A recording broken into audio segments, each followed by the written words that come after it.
Today is March 14th, 2024. I noticed something. I'm chewing on cloves. I've noticed something today that I've already knew, but I became more conscious of the central issue with taking the loss.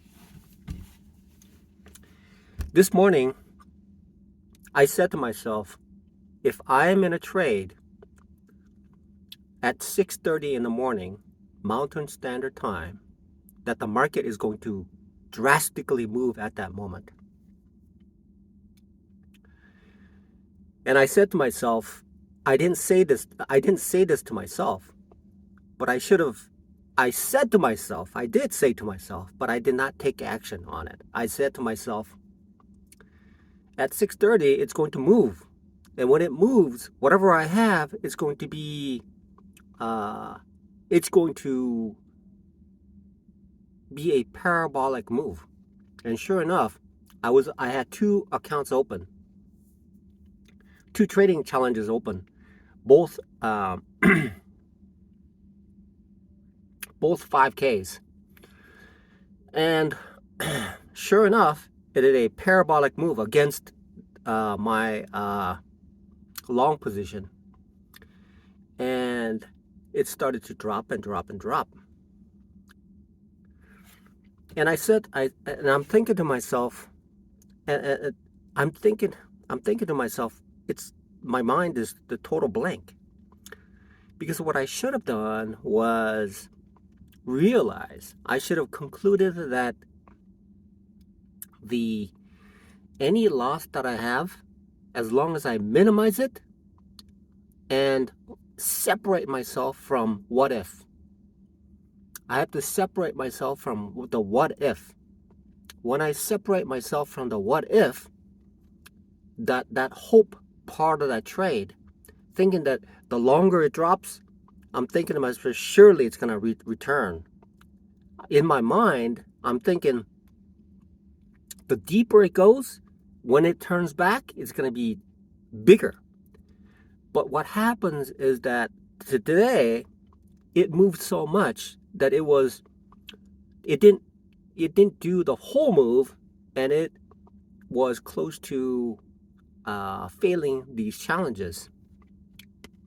Fortunately for me, one of the accounts I stopped before it did further damage. Then I got into another challenge, which is a 10K challenge, which was essentially was up 30%. Okay, so the challenge is to make it 80%.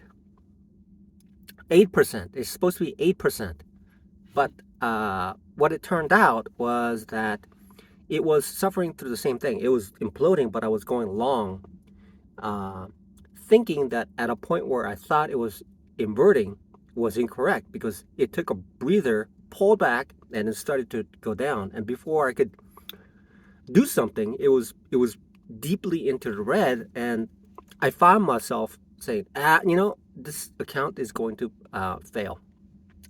Oh well. So what I have to always keep in mind is that however much I lose, as long as I cut it early, I can always win it back, get back to where I started, and then start to pick up where things are. This is a psychological thing, the psychological part of letting go. In day trading, it's very difficult to do. Somehow there's a subconscious side that can't be pinpointed to, that causes myself to not act upon what I'm supposed to do. It's a vague, fogged area where I cannot reach in and pinpoint and say, get it, do it. So it's an entity that is subconscious, that is controlling the behavior of my body. And the reasonable side is severed from taking that action. And that's why, even though I keep saying it, I just allow it to happen to the inevitability of the account getting blown out. So this is a psychology in never failing a trading challenge, which is to cut the losses fast as possible as soon as I conclude that my thesis is incorrect. And what is that limit? What is that concrete limit? I have to set that concrete limit either before or whatever the trade is going. I have to set it and then do not deviate from that setup so that it is consistent. I can survive until the next trade, then I can make the right trades and allow my statistical advantage to take over. I have to keep that in mind. I have to have that mind set that says if the trade goes against me, this is what I will do. And I have to make that so vividly conscious that it is connected between my subconscious and my conscious and my body all together.